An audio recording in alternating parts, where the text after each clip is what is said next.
Evening, folks. Welcome back to the trail.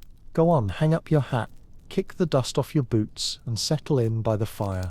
It's cold out there tonight, colder than a banker's heart on payday. You know, an old cowboy once said, "You can tell how tough a man is by how long he can keep his coffee from freezing." Out here on the prairie, that wasn't a joke. It was a daily experiment in survival. When we picture cowboys, we usually see the stars shining above wide-open plains, a lone rider with a cigarette glowing in the dark, and the faint hum of a harmonica drifting on the wind. But the real West, the one lived and not painted, was often buried beneath ice and silence. The winters that swept across the Great Plains were not just cold, they were deadly, merciless, and endlessly wide, the kind of cold that didn't just sting the skin but crept into the bones and stayed there. The American frontier was many things: harsh, beautiful, unforgiving. But in winter it was simply a test of who could outlast the wind. The sky would turn white, the land would vanish beneath snow, and the wind, free of trees or mountains to stop it, would scream for days at a time, flattening fences, scattering cattle, and freezing any man foolish enough to be caught above ground. For cowboys, this was the true enemy. Not outlaws, not rattlesnakes, not even loneliness. It was the winter wind that decided who would see spring and who would never wake up from the night. Out of this brutal reality came an unexpected kind of wisdom, that the safest place on the prairie wasn't above it, but below it. Cowboys began to learn what the plains tribes had known for generations, that the ground itself could be a shield. A few feet down, the temperature stayed steady, insulated from the violent shifts of the surface, and in that steady, earthy stillness, a man might just find enough warmth to live through the night. So when the snow came fast and heavy, and the horizon disappeared into a white blur, the smartest cowboys didn't reach for their guns. They reached for their shovels. They carved small, dark burrows into riverbanks, into the sides of low hills, sometimes even right in the middle of the open prairie, digging by hand if they had to, scraping the frozen soil until they had a space big enough to curl up inside. Inside these rough earthen shelters, they slept fully dressed, boots and all, wrapped in wool blankets stiff with frost, sometimes with a dog pressed against their chest or a small calf curled beside them for warmth. The air was damp, the smell was heavy with dirt and sweat, but it was quiet. The howling world outside faded to a distant hum, and for a few short hours a cowboy could rest in the dark belly of the prairie itself. It wasn't comfort, it was survival, a silent, patient kind of endurance that didn't make it into the dime novels or the Wild West shows. Yet it was here, underground, that the mythic cowboy was most human, tired, cold, and humble before the land that made him. The underground shelters of the prairie were never planned, never drawn on paper, and rarely built twice in the same place. They were born from desperation, improvised by men who had spent their lives above ground, but who quickly learned that, in a winter like this, the sky was an enemy, and the soil was salvation. A cowboy didn't need blueprints to dig one of these burrows. He only needed a sense of where the wind blew and how the snow drifted. Most began near a creek bed or the slope of a low hill, where the earth was soft enough to cut but high enough to avoid flooding.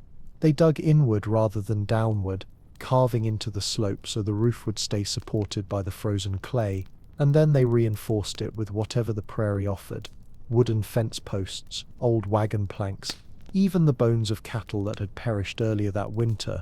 Nothing was wasted out there. Even death became construction material. Once the hollow was carved out, they lined the floor with straw or sagebrush, anything dry that could insulate a body from the freezing ground beneath. A few men carried heavy wool blankets. Others used horse hides, stiff and cracked from the cold.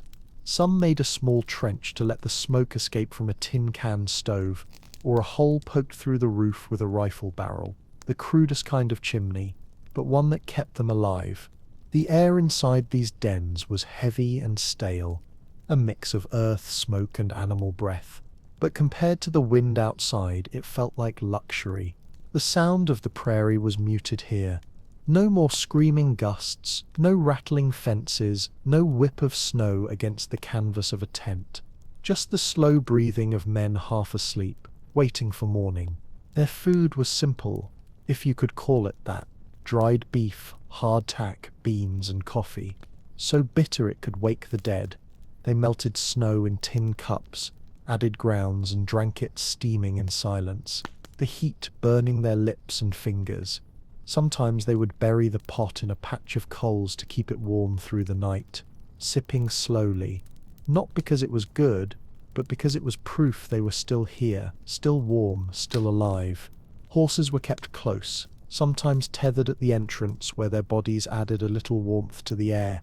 On the worst nights, a man might even crawl halfway under his horse blanket with his animal, two creatures breathing in rhythm, trusting each other not to move too much, not to crush the other, not to lose what little heat they shared. The prairie winters of the 1870s and 1880s were infamous for their cruelty. Temperatures could fall to 40 degrees below zero, and the wind, dry, slicing, and endless, would freeze exposed skin in minutes. Men told stories of cattle frozen upright, tails locked in ice, of lantern flames turned to glass mid-air, of men who fell asleep beside their campfires and woke no more.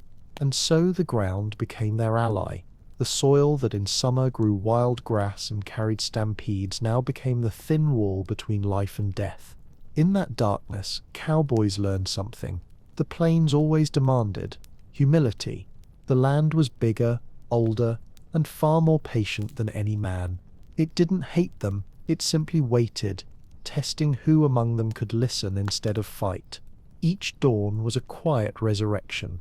They would crawl out, blinking at a world covered in frost, brush the dirt from their coats, stamp the stiffness from their legs, and look across a landscape where not a single tree moved, not a single bird sang. The wind might have passed, or it might return before sundown, but for the moment there was light, and the light meant life. When spring finally arrived on the prairie, it did not burst forth with birdsong or colour, but crept in quietly, like a half-remembered dream. The snow didn't melt all at once. It sagged, it groaned, it retreated inch by inch, surrendering its hold on the land, as if it too were exhausted from the long battle. For the cowboys who had slept beneath that frozen ground, emerging into daylight felt almost sacred, a slow rebirth into a world they had almost forgotten the feel of. The first thing they noticed was the smell. Wet soil, thawed grass, old ash, and horse sweat, the scent of the earth waking up. Their hands, cracked and raw from months of cold, would sink into the softening mud just to feel something that wasn't ice. The rivers, once buried beneath drifts of snow, began to whisper again, and the sky, that great empty roof that had seemed so cruel all winter, now stretched open and blue as if pretending it had never been the enemy. The underground shelters, those little burrows of survival, began to collapse as the ground softened. Roofs caved in, walls melted into slush, and all that remained were dark patches of damp soil, the only trace of where a man had waited out the storm. Cowboys would kick at the holes with the tip of their boots, maybe with a small laugh, maybe with a quiet nod, knowing that it had been enough, barely but enough. Some ranchers, wiser after each brutal winter, began building permanent dugouts into hillsides, borrowing the same idea but strengthening it with timber and stone. They called them soddies, houses of grass and dirt, half buried, half exposed, homes that could stand against the wind and still stay warm through the night. To city folk they looked primitive. To those who had nearly frozen to death, they were palaces. Life returned slowly. The cattle were thin, ribs showing through their hides, their eyes dull but alive. The horses, shaggy and restless, stomped through the slush, ready to run again. Men rode out to check fences, count losses, and mend what the winter had torn apart. Every task carried the weight of gratitude, the simple joy of moving without pain, of breathing air that didn't burn the lungs. But the prairie never let them forget. Each spring carried the memory of what the wind could do, a warning whispered in every gust. And so when summer came and the tall grass rolled like a green ocean beneath a golden sun, cowboys still remembered the nights they had spent beneath it. The dirt on their faces, the frost on their lashes, the sound of silence so deep it felt like being buried alive. They didn't talk much about those nights. The cowboy code was built on endurance, not confession. Yet every man who had once dug himself into the earth carried a quiet understanding that the prairie had given him a choice: fight the wind and die, or lie low and live. And for all their pride, for all their talk of freedom and courage, they learned that sometimes survival meant surrender. When the campfires burned again and guitars returned to the evening air, the old hands would tell stories, but not about gunfights or outlaws. No, the stories that mattered were quieter, about the time the blizzard came down like a curtain, and a man dug himself a grave and slept in it, and woke up to see another sunrise. Because that, more than any legend, was the real heart of the West. Not the glory of conquest, but the stubborn will to keep breathing in a land that never promised mercy. The memory of those underground nights never quite left the prairie. Even as the frontier modernized, even as railroads carved iron lines across the open land and towns began to glow with lamps and laughter, the people who lived there still built close to the ground. It was as if the soil itself had become part of their story, something to trust, something that had once protected them when the sky would not. The first homesteaders who arrived after the cowboys brought families, children, and dreams of permanence, but the land remained the same, flat, exposed, and endlessly open. So they borrowed the old trick of the trail hands and turned it into architecture. They built sod houses, low and half-buried, walls made from blocks of thick prairie turf stacked like bricks, their roofs heavy with grass. From a distance they looked like they had grown out of the ground, humble and almost invisible, yet inside they were warm, steady, and safe from the wind. It was the same instinct that had driven those cowboys underground, the understanding that survival was not a matter of pride but of patience. A soddy would creak and leak in spring, smell of damp earth after rain, and host every insect on the prairie, but it would never freeze a man to death. And that, out here, was what mattered. As time went on, generations forgot the details but kept the habits. Frontier children grew up hearing their parents talk about the winter of '88, or the blizzard that buried whole herds alive, or the man who saved himself by digging a hole in the ground and letting the snow seal him in until morning. These stories became family legends, part of the quiet mythology of the West, not of gunfighters or gold, but of endurance and cleverness, of listening to the land instead of fighting it. Even today, archaeologists and ranchers still find traces of those old dugouts, collapsed roofs under the grass, rusted tin stoves, a single coffee cup fused with soil. They are easy to miss unless you know where to look, because the prairie has a way of swallowing its own history, folding it gently back into itself, as if keeping it safe for another age to rediscover. And when the wind rises over the plains in winter, when it howls through the fences and sweeps across the frozen grass, some say you can almost hear it. The faint echo of spurs, the soft clink of a tin cup, the low murmur of a man settling into the earth for one more night. It isn't a ghost story, not really. It's a memory of how humans learned to yield, how the toughest men in the wildest land found warmth, not by conquering nature, but by hiding inside it. That lesson, quiet, unromantic, and deeply human, became the true legacy of the cowboy winter. Not the myth of endless freedom, but the truth of fragile survival. Because beneath every legend of the open range, there lies a deeper story written in the soil itself, of men who learned to dig, to listen, and to wait for spring. Long after the last cowboy dug his shelter, long after the great cattle drives had ended, and the frontier had folded into history, the wind kept moving across the land exactly the same way it always had, dragging with it the ghostly memory of those who once listened closely enough to survive it. There is something eternal about the prairie wind. It never rushes, it never rests, it simply exists, sweeping over the same rivers, the same low ridges, the same endless sea of grass that once buried the living and the dead alike in winter's quiet white shroud. Modern travelers crossing the plains today see only the horizon, a soft, golden line that divides the earth from the sky, and they imagine it has always been gentle, always been calm. But beneath those miles of soil lie the faint scars of old dugouts, caves that once held men, animals, and the slow breath of survival itself. Some of them have collapsed completely, their wooden beams long since rotted, their roofs swallowed by grass. Yet when you walk the land carefully, when you press your ear to the ground, it's easy to imagine that under all this calm, something still hums, a vibration low and steady, like the heartbeat of the earth, remembering those who once trusted it with their lives. Historians write about the frontier as if it were a brief chapter in a nation's story, a few decades of expansion, of conquest, of courage and folly. But for the men who lived it, it was not a chapter, it was an eternity. Each winter stretched out endlessly, an unbroken season of wind and hunger, where every sunrise felt like borrowed time and every night's rest was a quiet gamble against nature. They didn't have the language of philosophy or poetry to describe it, but they lived the truth that all civilizations eventually learn, that progress begins not with defiance but with humility. The cowboy who slept underground understood that truth better than most. He was not conquering the wilderness, he was blending into it, obeying its rhythms, bending low until the danger passed.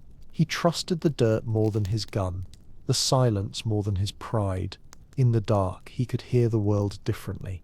The shifting of roots above him, the muffled thunder of the wind, the slow drip of melting frost. Each sound a reminder that the earth was not lifeless but alive, breathing in time with him. When dawn came, it was not triumph that pulled him from his burrow, but gratitude, the simple, wordless joy of still being here.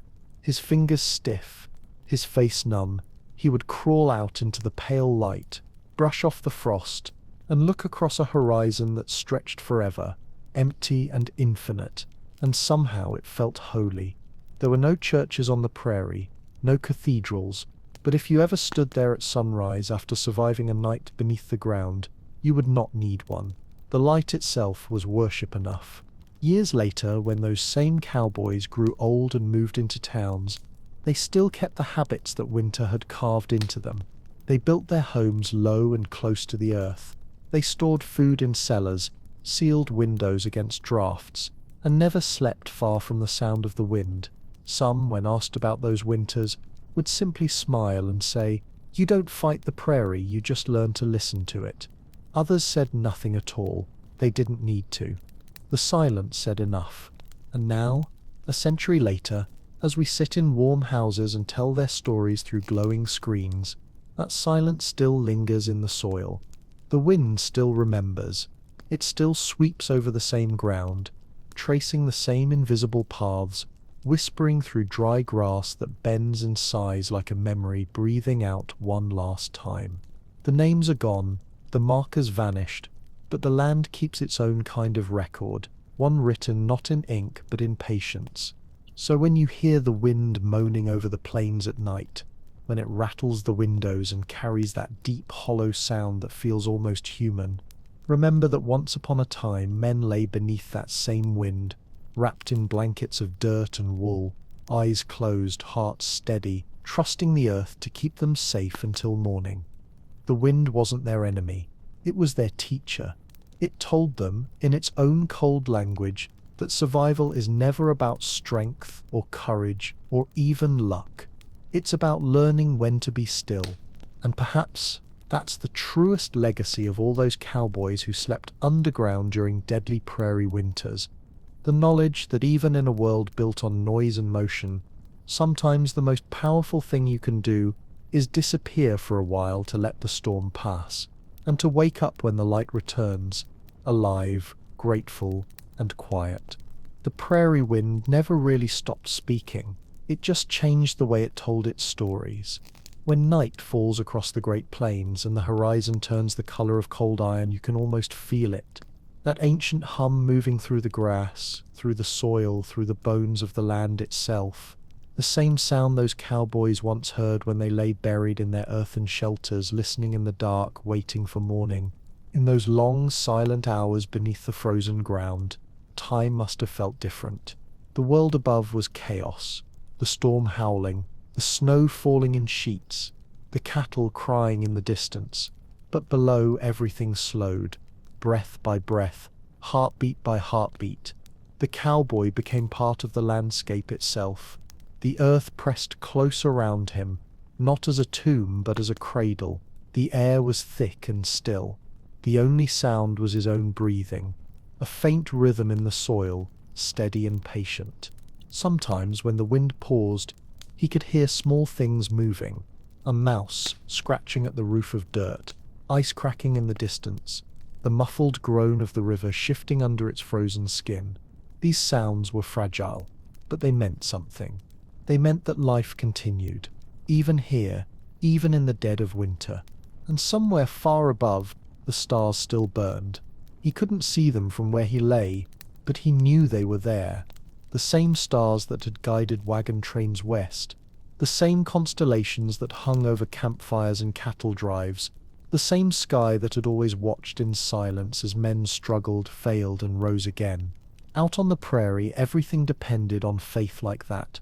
Not in miracles, but in the quiet certainty that morning would come, that snow would melt, that grass would grow again. The cowboys who survived those winters carried that faith for the rest of their lives. It became part of them, a calmness beneath the toughness, a patience beneath the pride. They had looked into the face of the prairie when it was stripped bare of mercy, and they had learned its truth that the land does not reward strength, but endurance, that sometimes the only way to live is to lie down and wait. When the storms passed and the earth softened, those same men would climb out from the ground like seeds sprouting after frost. Their faces were pale and chapped, their hands blistered and cracked, but their eyes were bright with something wordless.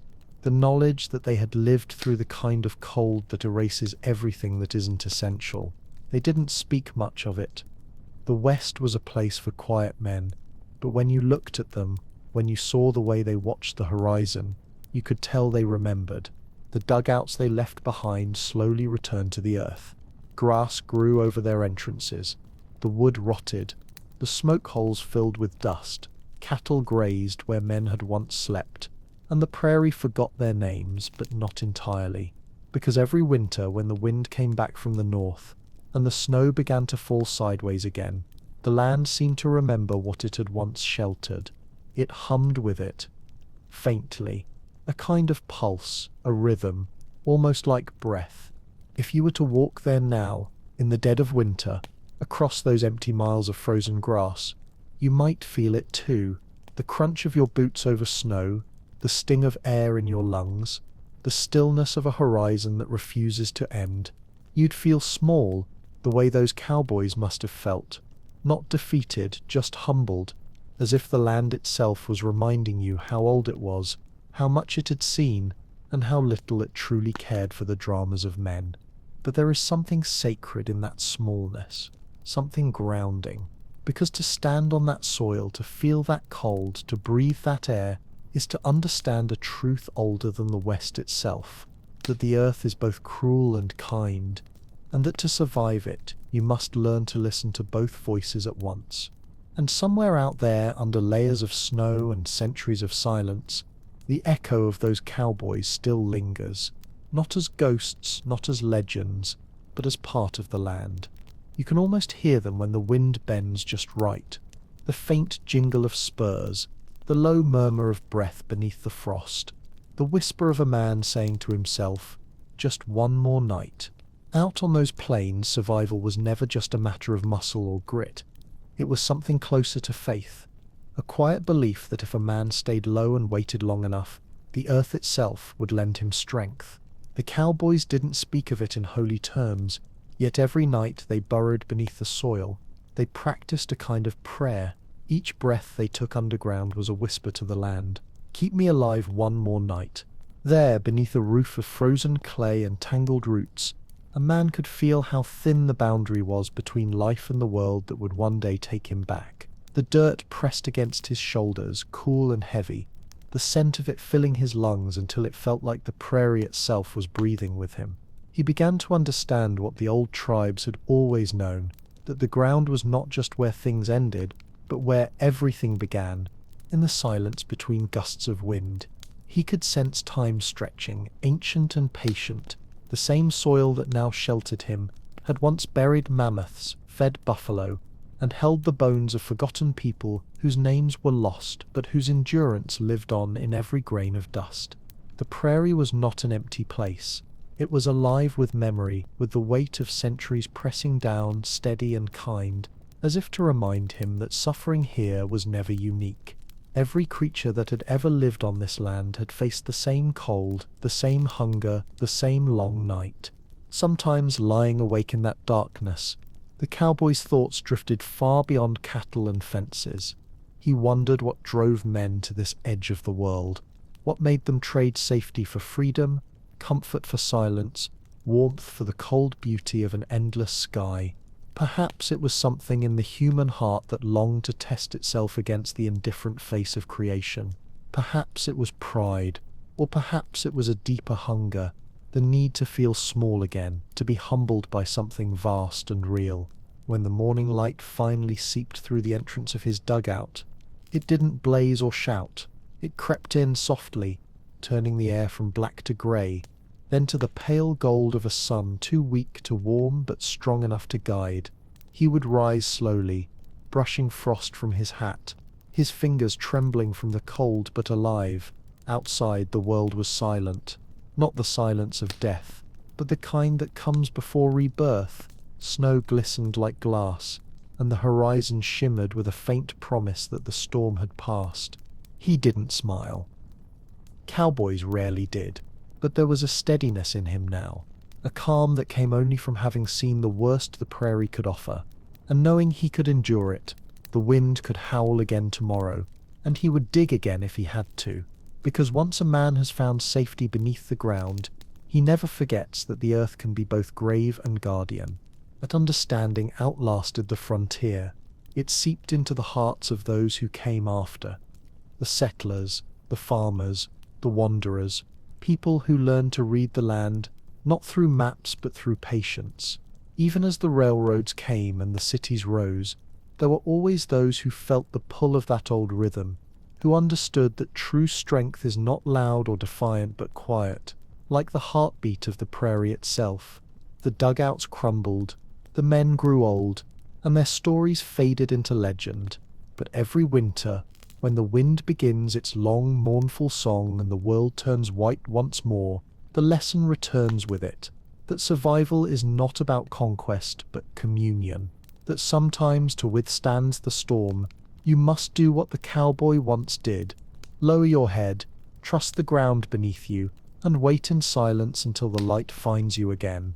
Generations passed, and the cowboys who had once crawled beneath the earth became distant figures in the landscape of memory, their stories reduced to quiet fragments told over kitchen tables or around stoves in small prairie towns. The dugouts they had carved vanished completely, swallowed by grass and time, yet something of them remained in the people who stayed. Even as houses rose with proper walls and warm stoves, the old instinct lingered, the need to build close to the ground, to keep the wind at one's back, to listen before speaking. The prairie itself never forgot.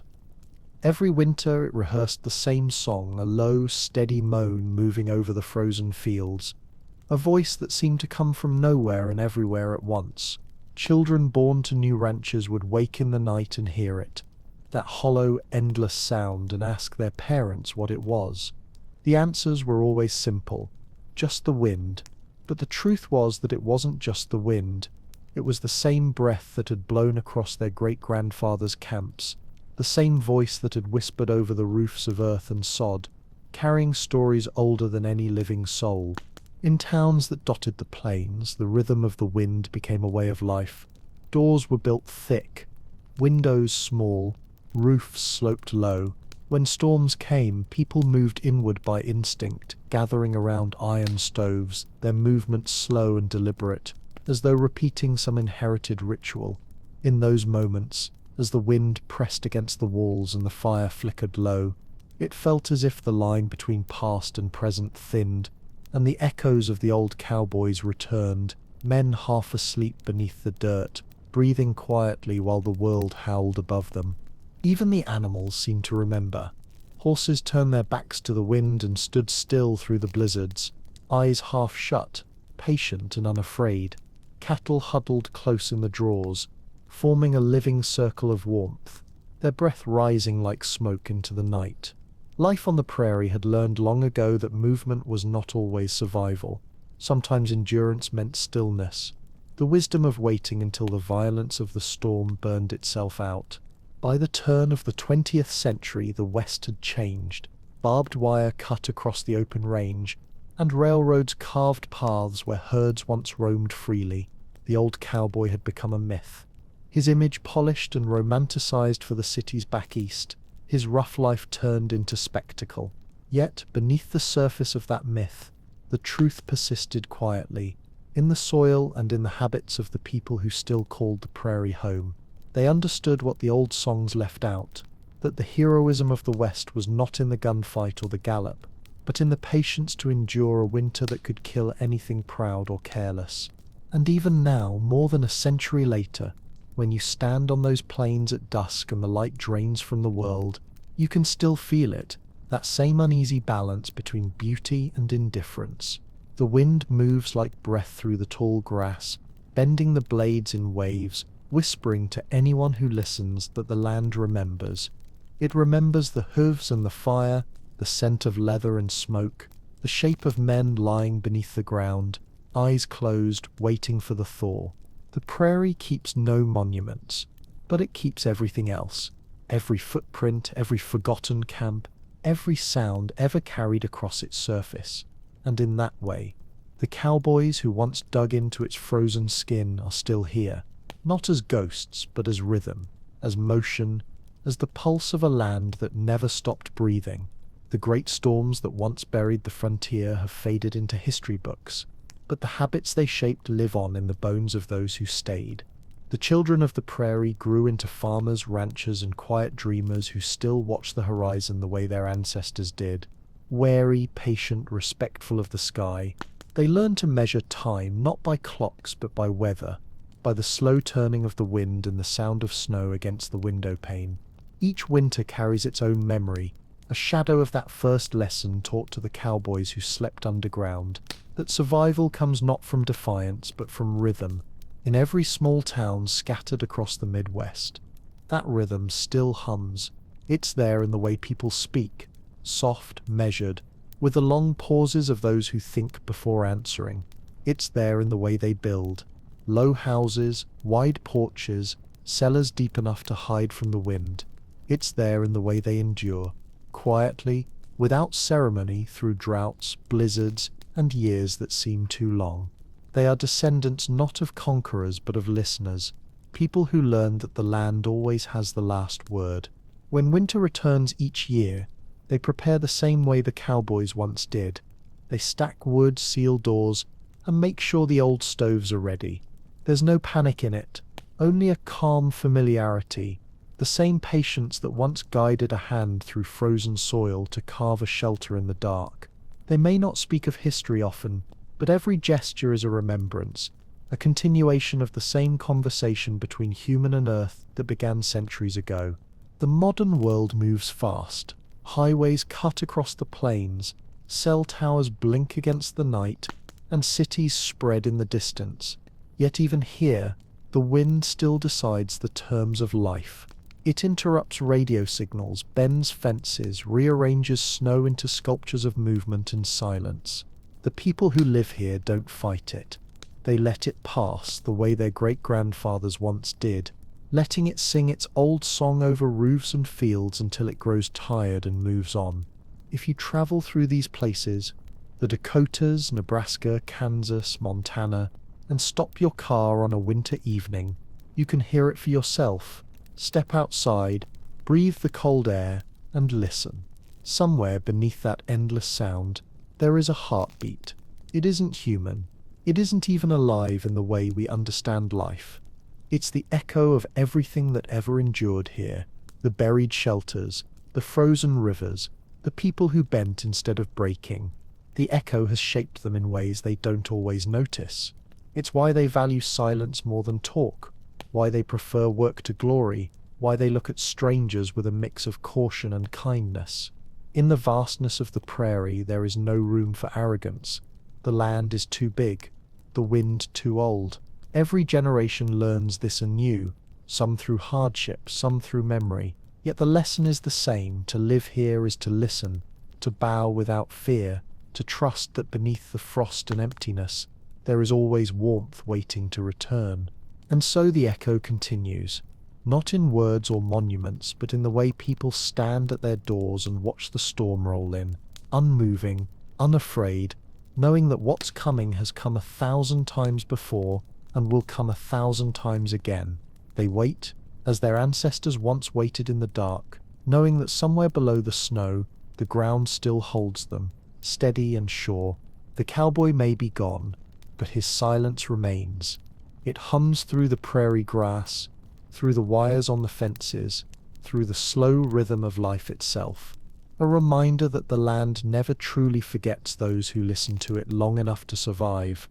There are nights on the prairie when the sky is so wide, so heavy with silence, that it feels as though the land itself is asleep.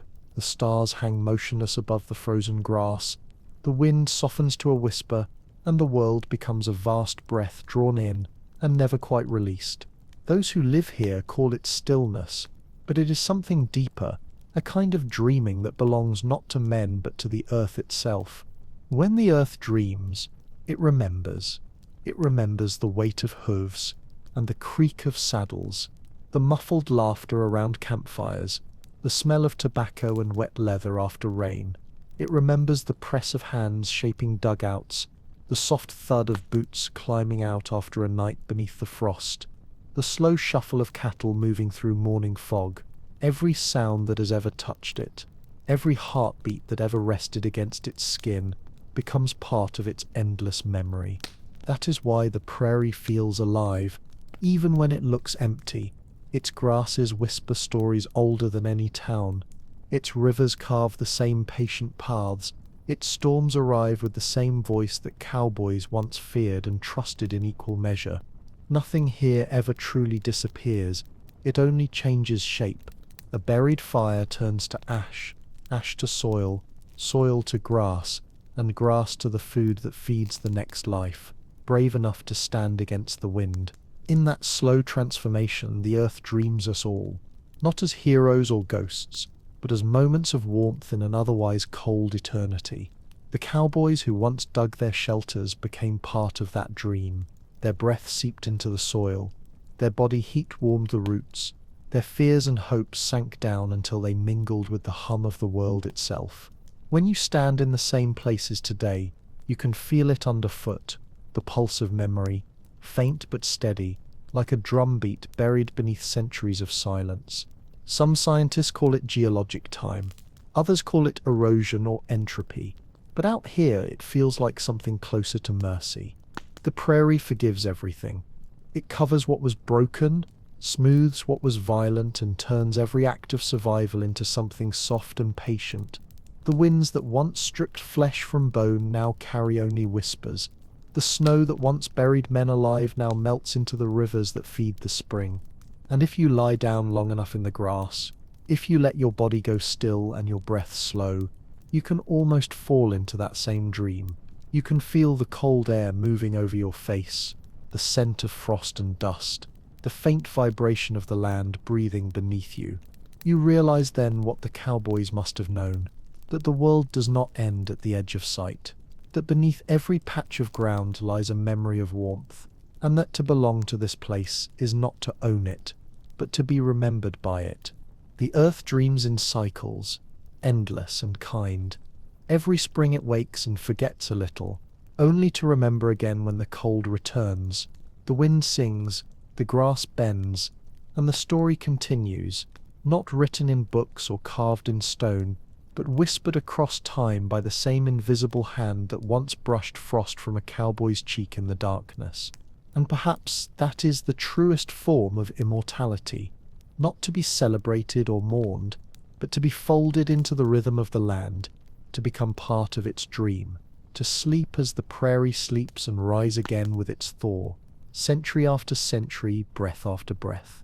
At first it comes as a tremor, a breath, a sound so small that only the earth can hear it, the faint crack of frost loosening its grip on stone, the almost musical drip of ice melting beneath the surface, the sigh of wind that carries not cold but warmth. It is the prairie waking. Not all at once, but slowly, the way old things wake, remembering what it means to move, to stretch, to breathe again. In the early light, the land glows pale blue and silver.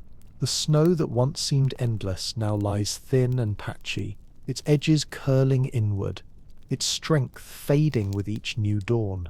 The air smells different, not of smoke or frozen soil, but of something cleaner, sharper, full of promise. For months the earth has slept beneath a blanket of white silence, dreaming of warmth, and now that dream begins to turn into sound. There is a rhythm to this awakening, a soft pulse that seems to move through everything. The rivers stir first, restless and dark beneath their shells of ice, muttering as they feel their freedom returning.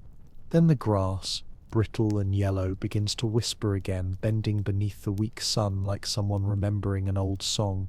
The animals emerge one by one, thin, cautious, blinking against the brightness, and the sky, vast and pale, lifts higher, as if relieved to see the world alive again. And somewhere out on that plain, in the shadow of a hill or beside a half-buried creek, a man opens his eyes. His shelter is damp now, its walls soft with thawed clay, but the air no longer bites. He blinks into the light, unsure for a moment if he is still dreaming, then smiles faintly at the smell of melting earth. His horse stamps outside, shaking frost from its mane. The world has survived another winter. So has he. He doesn't rush to leave his shelter. He takes his time, sitting at the entrance, watching the light climb across the horizon. There's something holy in this quiet, a silence that feels earned, like the pause between the final note of a song and the applause that never comes. The cold has passed, but it has left its mark. The roughness of his hands, the weight in his chest, the humility in his gaze. He knows better now than to curse the winter. It was never his enemy. It was his teacher. The sound of morning on the prairie is unlike anything else. It is not loud or grand. It's the subtle hum of survival, the creak of thawing wood, the rustle of grass, the distant cry of a hawk tracing slow circles in the pale sky. It's the sound of a world remembering how to live again after the long, merciless silence. And as he stands there, the man feels it, the quiet warmth rising from the soil beneath his boots, the promise of grass that will grow, of rivers that will run, of cattle that will graze again under a forgiving sun. He feels the earth breathing, steady and alive, and he knows that for all its cruelty, this land still offers one gift that never fails, another chance. The prairie stretches before him, vast and empty, the horizon trembling with light. The dugout behind him will collapse soon, melt into the earth, vanish like every shelter before it. But that doesn't matter. What matters is that the cycle has begun again, that in this place of wind and silence, life always finds a way back. He tightens his coat, mounts his horse, and turns toward the open plains. The air tastes clean, the sky endless. Beneath him, the earth hums with quiet warmth, as if welcoming him home, and as the wind rises behind his back, not sharp, not cruel, but soft and steady, the cowboy rides on into the light, carrying with him the oldest truth the prairie ever taught, that every winter ends and every dawn belongs to those who endure it. By the time the last veins of frost had withdrawn into the shade and the rivers ran clear again, the prairie had become a sea of colour. The ground that had lain mute and grey for months began to breathe in slow waves of green. Shoots of new grass pushed through the soft mud, trembling in the wind like the first words of a forgotten language. The air, once so thin and cold it cut the lungs, grew heavy with scent. Wet soil, wild onion, the faint sweetness of thawing roots. The sound of morning changed. It was no longer the brittle crack of ice, but the steady hum of insects returning, the deep croak of frogs in low places, the steady drip of meltwater finding its path downhill. On distant hills the cattle lifted their heads and began to wander again, tracing old routes as if the snow had only been a passing dream. Horses rolled in the damp grass, snorting clouds of steam that caught the sun like smoke from a new fire. Men came out of their winter burrows thin but unbroken. They patched fences, dug out tools, and mended saddles stiff with frost. Every motion was a small celebration. A gate that swung open, a rope coiled in sunlight, the smell of coffee brewed over an open flame instead of a buried stove. They spoke little. The land did the talking. It spoke in warmth, in light, in the slow return of colour to faces and fields alike. For the cowboys who had spent their nights underground, the change felt almost unreal. The same soil that had hidden them from the cold was now a carpet of new life. Every footprint they had left at the entrance to their shelters was covered with sprouts, as if the earth itself had chosen to erase the memory of suffering and replace it with green forgiveness. They watched as the horizon, once an expanse of snow and fear, rippled with motion, birds darting, rivers shining, clouds drifting like sails on an unseen ocean. The spring on the prairie was never gentle. The wind still ran wild, and storms rolled in fast, flashing lightning across skies too wide to contain it. But the cold no longer had teeth. Its bite had turned to a kiss. The men welcomed the thunder because it meant rain, and rain meant grass, and grass meant life. Each sound, each drop, each gust of wind carried promise. When night fell now, the stars returned without the cruel sharpness of winter. They looked softer, closer, as if leaning down to watch the world heal. Campfires dotted the plains again, small flickering constellations on the ground, answering the larger ones above. Around them, cowboys sat with coffee cups steaming in their hands, speaking quietly about the season behind them and the one ahead, their laughter low and tired but real. The prairie had forgiven them, as it always did. The land asked for nothing in return except respect. And patience, the same patience it showed in bringing life back to the surface after months of silence. And though the men never said it aloud, they understood every blade of grass, every drop of water, every beam of sunlight was a covenant, a quiet agreement between man and earth. You endure me, and I will feed you. You listen to me, and I will let you stay. So the cowboys kept riding. The sky opened, the herd spread, and the song of the wind changed key, less mournful now, more alive. It carried with it the scent of grass and rain, the rustle of hooves through the thawed soil, and beneath it all, the steady rhythm that had always guided them, the heartbeat of a land that kills without hate and renews without favor. And somewhere in that vast, living green, the memory of the long-buried winter still pulsed faintly, not as fear, but as gratitude, because only those who have slept beneath the frozen earth can truly understand what it means to wake to spring. By midsummer, the prairie had stretched itself wide open, an endless ocean of green and gold breathing, under a sky so clear it seemed almost weightless. The earth that had once sealed itself in ice now shimmered with heat, its grasses tall enough to swallow a man's boots, its rivers gliding slow and brown through the meadows. The air itself changed character. It was thick now, humming with the wings of insects and the deep lazy rhythm of distant thunder. For the first time in months the cowboys rode without gloves or scarves. The sun burned their skin, and they welcomed the sting, proof that the cold was gone, that life had returned in full force. The same horses that had stood motionless through blizzards now galloped freely, manes streaming, hooves drumming against soft soil that yielded under their weight. Dust rose in warm spirals behind them, turning gold in the afternoon light, and the sound of laughter, rare through the winter, drifted again across the open range. Each day followed its slow ritual. At dawn the world glowed with a thin veil of mist. By noon it shimmered with heat. By dusk it cooled into the perfume of grass and smoke. The cowboys moved with the sun, mending fences, herding cattle, checking the waterholes that gleamed like glass in the distance. Work was constant, but it no longer felt like a struggle. It was part of a rhythm they trusted completely now, a rhythm the land had taught them through its seasons of cruelty and grace. At midday they'd rest in the shadow of their saddles, lying back in the grass with hats over their eyes. The wind moved softly across their faces, carrying the scent of sage and the far-off sweetness of wildflowers. Somewhere nearby, a meadowlark sang the same repeating notes it had always sung, a small, persistent voice reminding them that life, however harsh, never truly stopped. Even the silence between verses felt full of music.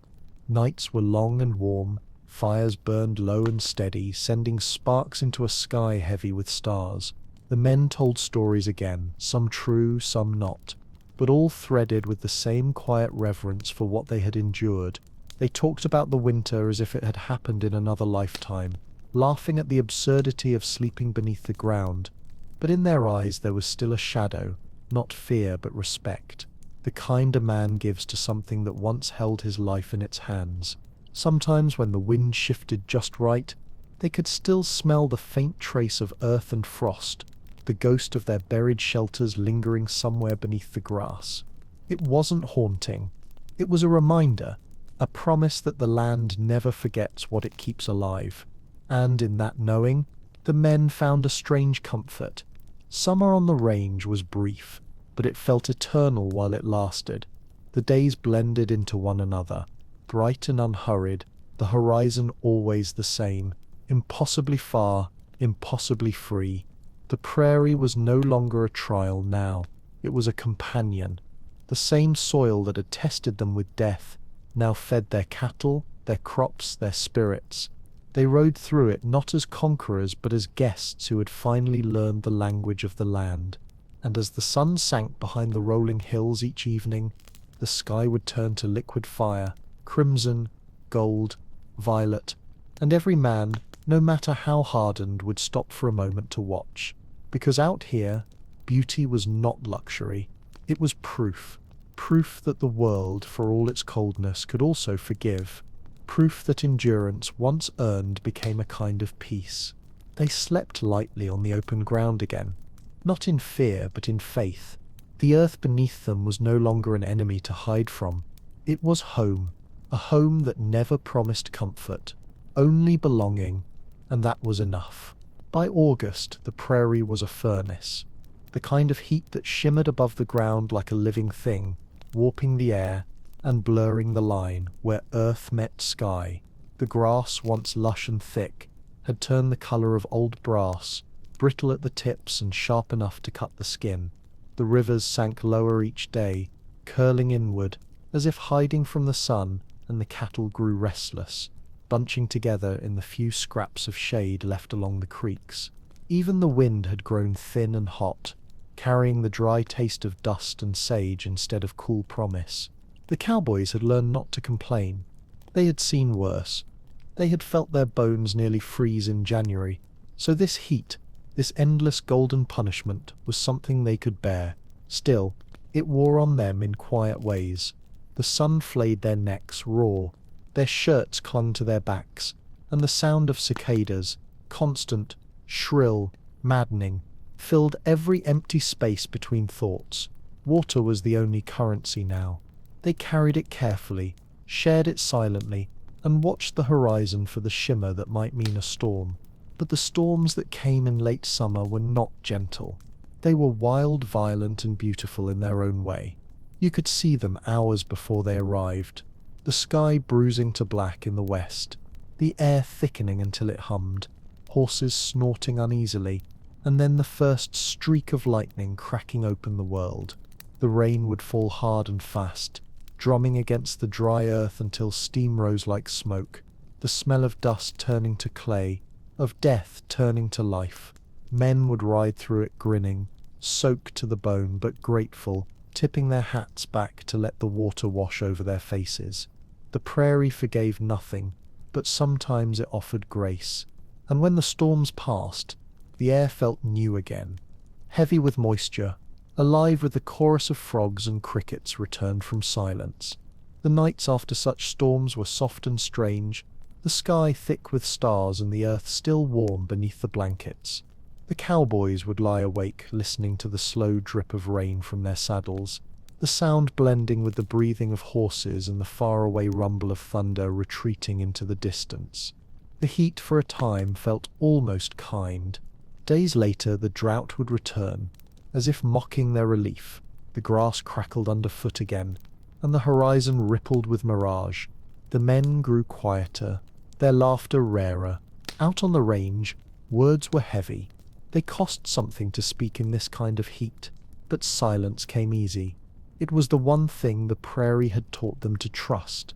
In silence, a man could listen to his horse shifting weight, to his own heartbeat, to the faint rustle of the land breathing beneath its dryness. The cattle moved slower now. The herd stretched thin across miles of faded green. Dust coated everything. Faces, clothes, water troughs, even the air itself, until the world looked sepia, as if fading into an old photograph. But there was a strange beauty in it too. The way light bent across the horizon at dusk, the glow of fireflies blinking over cracked ponds, the sound of boots crunching in rhythm with the cicadas' endless song. Sometimes, as the men rode through the heat haze, they thought about the winters before and almost longed for them. The memory of cold had become a comfort, something clean and certain, while this heat was a living thing, restless and unpredictable. Yet they knew better than to wish for change. The prairie gave and took as it pleased. It demanded patience, not preference. So they rode on, steady, sunburned and quiet, keeping their eyes on the horizon where every shimmer might be water, or just another trick of light. As August deepened, the first faint signs of autumn began to appear, a subtle tilt in the light, a breath of cool air at dawn, the geese calling from high above, restless to leave. The men noticed it without saying anything. They just nodded, like old friends recognizing the inevitable. The wheel was turning again. Soon the colors would fade from gold to brown, and then quietly to white. But for now, the heat held them in its slow, shimmering grip. A final trial before the reprieve of fall, another chapter in the endless conversation between men and the land that shaped them. The change came the way all things come on the prairie. Quietly at first, without announcement, without drama. One evening the wind shifted from the south to the north, and with it came a coolness that slipped under the shirts of the men and made the horses snort and lift their heads. By morning the sky had lost its colour. The hard blue of summer faded into a pale grey that hinted at distance, at something moving far beyond the horizon. They knew what it meant. The long heat was ending. The air that had been thick and heavy was now sharp enough to taste. When the sun went down, it no longer clung to the land. It fell away quickly, leaving the world wrapped in a sudden aching stillness. Campfires burned a little brighter, and men sat closer to them without saying why. It wasn't cold yet. Not really. But the body always remembers before the mind does. The prairie seemed to draw breath and hold it. Grass that had turned brittle and yellow began to lean with the weight of dew. The rivers slowed, even the insects quieted. The first geese appeared in V-shaped flocks, their calls echoing high and mournful. In the mornings, a fine mist clung to the low places, turning the valleys to silver. The men rose early, wrapped their coats around their shoulders, and watched their own breath drift into the dawn. Each day felt smaller than the one before. The light had changed, gentler, sadder, as if it were already remembering the summer it had to leave behind. The cattle grazed slower, their movements calm and deliberate. The horses' coats began to thicken. The prairie dogs vanished into their burrows. Every living thing seemed to be listening for something, some deep sound of arrival hidden in the wind. The cowboys began their quiet preparations. They checked the fences that would soon be buried under snow, repaired the barns, set aside the best of the hay. They sharpened tools, oiled saddles, packed supplies. None of it was said aloud, but each man knew that the world was changing again, and that soon the land that now glowed softly with gold and rust would harden into white. The first frost would come, the water troughs would glaze with ice, and the rhythm of life would turn inward once more. At night, around the fire, the talk was lower now, the jokes softer, the pauses longer. They had learned over years of seasons that words could not stop what was coming. The wind had begun to whistle through the dry grass again, testing its voice, and somewhere deep inside each man there stirred that old instinct, the one that said, when the snow comes, go to the ground. Still, there was beauty in this beginning of the end. The sunsets flared deep orange, bleeding into purple, painting the world in colours so heavy they seemed almost alive. The scent of burning wood hung in the air, mingling with sage and cold dust. Even the silence felt full, not empty, but waiting, as if the land itself was taking one last slow breath before winter returned. The men felt it too. They watched the horizon with that quiet awareness that only those who have endured the prairie truly know. The wind no longer scalded their faces. It whispered, cold but familiar, carrying a message older than memory. It's time to prepare. Time to remember. They knew what would come, the endless white, the frozen nights, the long conversations with silence. But they were not afraid of it anymore. They had slept beneath the ground and woken again. The cold was not an enemy now. It was a season, a teacher returning to test them once more. And somewhere far to the north, a storm was already forming, the first pulse of the great winter heart that would soon beat across the plains again. It began with a sound, a long, low sigh that moved across the open land and set the grass trembling. The wind had come back, not the gentle breath of autumn, but the deep, familiar voice of winter returning to claim its ground. It carried the scent of snow long before the first flakes appeared, that metallic taste of cold air that made men stop mid-sentence and lift their heads like animals, listening to something ancient and invisible. The sky darkened slowly, losing its warmth hour by hour. By dusk, it was the color of slate, heavy and endless, pressing down on the prairie with quiet authority. The horses turned their flanks to the north. The cattle huddled together in the hollows, their bodies swaying in rhythm with the wind. The cowboys tightened their coats, pulled their hats low, and felt that old instinct rising again in their blood, the call to dig, to build, to vanish from sight before the storm found them. The first snow didn't fall so much as drift, thin white threads twisting in the air, curious, almost playful, until the temperature dropped and the flakes grew heavy and wet. Soon the ground disappeared beneath a thin crust of white, then another and another. By midnight, the prairie was gone, replaced by a blank world without shape or distance. The horizon vanished. The stars vanished.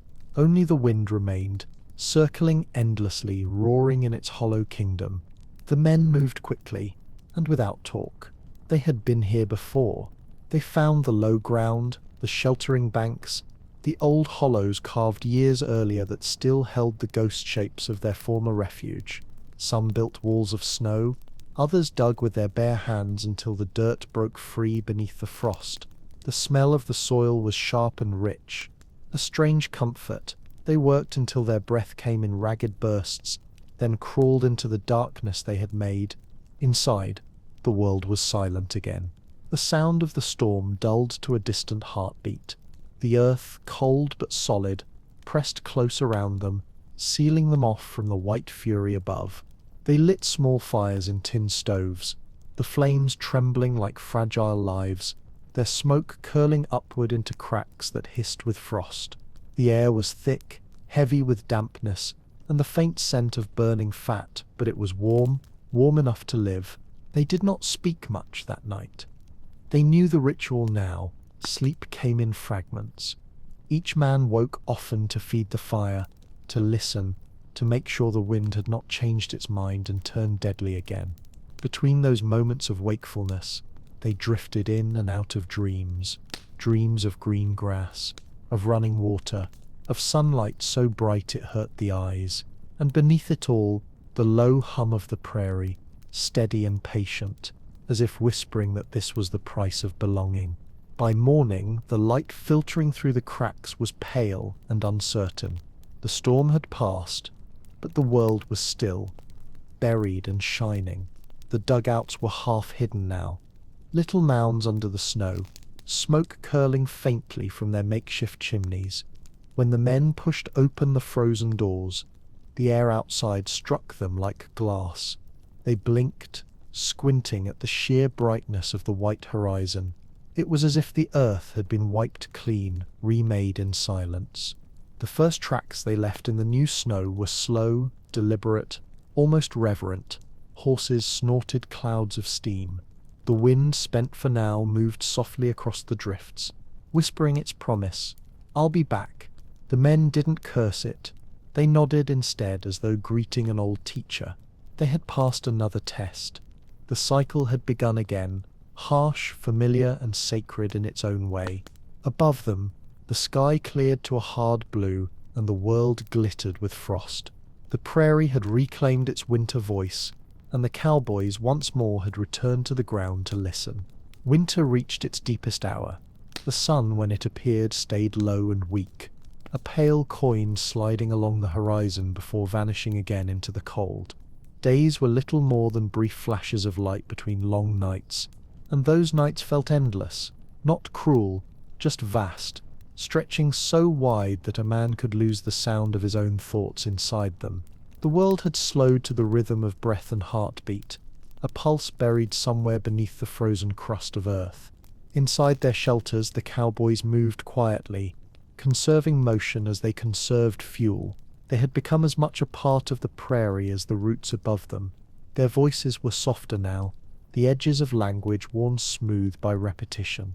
Each morning was the same small ritual. Scrape the frost from the stovepipe, stir the coals, melt snow for water. Check the horses if they could still be found. Outside, the air bit at the skin like powdered glass. Every sound carried for miles, hollow and fragile. By now, the men had stopped counting the days. The calendar meant nothing when light and dark felt the same. They measured time by the size of the woodpile, by the feel of their coats growing thinner, by how far the frost crept down the walls each night. Sometimes they would sit in silence for hours, their faces lit by the glow of a single ember, listening to the deep, endless quiet.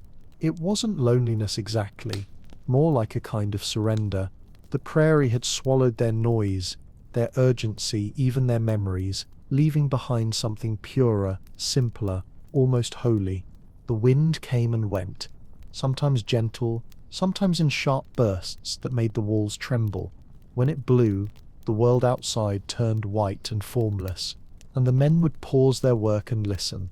The sound was not frightening anymore. It was familiar, a companion in the stillness. They had come to understand the wind, how it shifted and sighed, how it spoke of distance and space, and the slow, steady movement of time itself. The wind was no longer a thing to endure, but a thing to know. Sometimes in the deep night, one of them would wake to find the fire dying and would rise to feed it. The act was small but felt enormous, a promise to the flame, to the shelter, to the others sleeping nearby. The glow would swell again, painting the rough walls in shades of red and gold.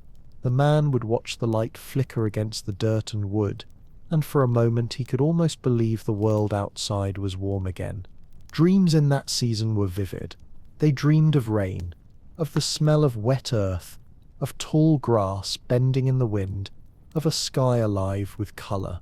Sometimes they dreamed of voices calling from far away, not ghosts but memories of summers long gone. Each dream felt like a small flame, something alive beneath the layers of ice and time. The horses and cattle survived the same way, slow breathing, little movement, saving their strength for what would come next. Even the land itself seemed to sleep. The rivers froze solid, their surfaces dull and grey. The trees stood motionless, their branches heavy with snow, their shadows barely visible in the dim light. It was a world at rest, a pause between heartbeats. In that stillness, the cowboys began to feel something larger than themselves. Not fear, not awe, but a quiet recognition. The prairie didn't need them, yet it allowed them to stay. It gave them its silence, its depth, its strange peace, and in return they gave it their patience. They waited, they breathed, they listened. That was all the prairie ever asked. When the first crack of thaw finally came, it was faint. the snap of ice breaking somewhere in the distance. None of them spoke of it. They just listened, the sound sinking into their bones. The silence had lasted so long it had become sacred, and its breaking felt both tender and inevitable. The land was waking again. The men didn't move yet. They stayed close to their fire, letting the warmth gather, letting the sound of the earth stretching itself reach them in slow waves. They knew what was coming next. Light, color, noise, life.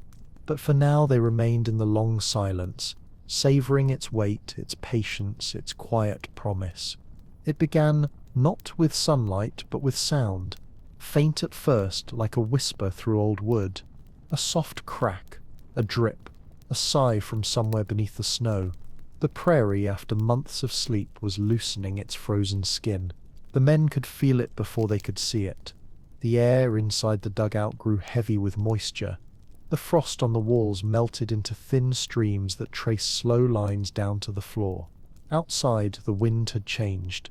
It no longer howled, it murmured, restless and uncertain, carrying the smell of water and mud. When they stepped out into the light, the world was still white, but not clean. The snow had begun to sag, pocked with dark circles where heat had seeped through. The horizon was streaked with mist, and every hollow was filled with the sound of dripping, patient, persistent, unstoppable. The men listened. That sound, so small and fragile, was more powerful than any storm. It meant that the earth was winning again. As the days passed, the thaw quickened. The wind grew warmer, its edge blunted by distance, and the snow turned to slush under their boots.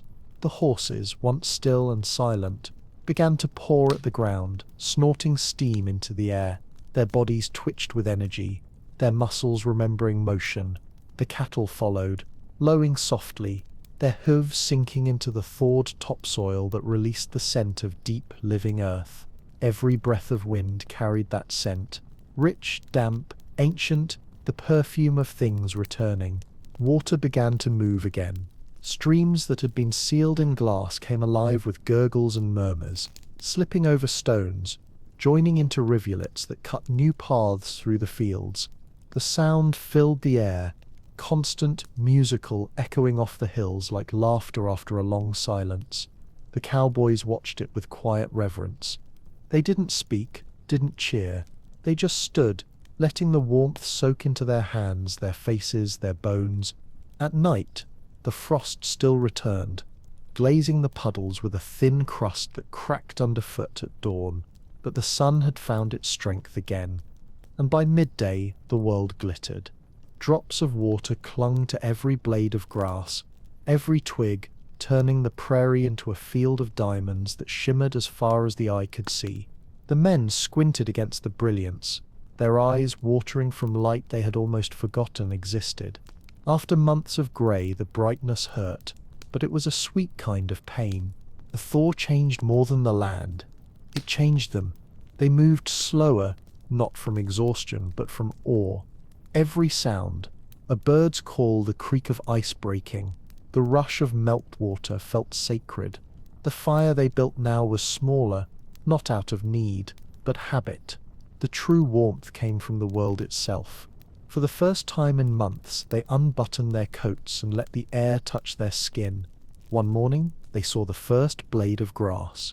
It was thin and bent, half buried in mud, but it was alive. A few feet away, another, then another.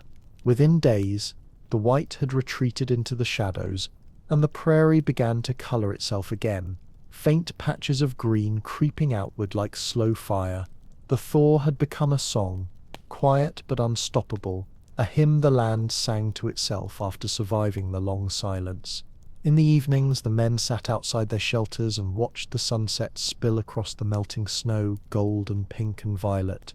The horizon was no longer an empty line, but a promise. They didn't talk much about the winter they had endured. The prairie never rewarded nostalgia. It taught them instead to live in the rhythm of its breath. The stillness, the storm, the silence, and now the thaw. The cycle was older than memory, older than them, older even than the land as they knew it.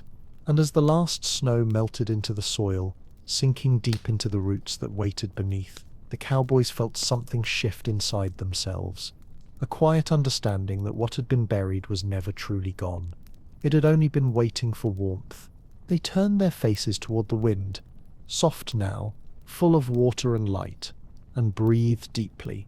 The earth, for all its cruelty, had kept its promise once again. It had slept, it had dreamed, and now it was awake.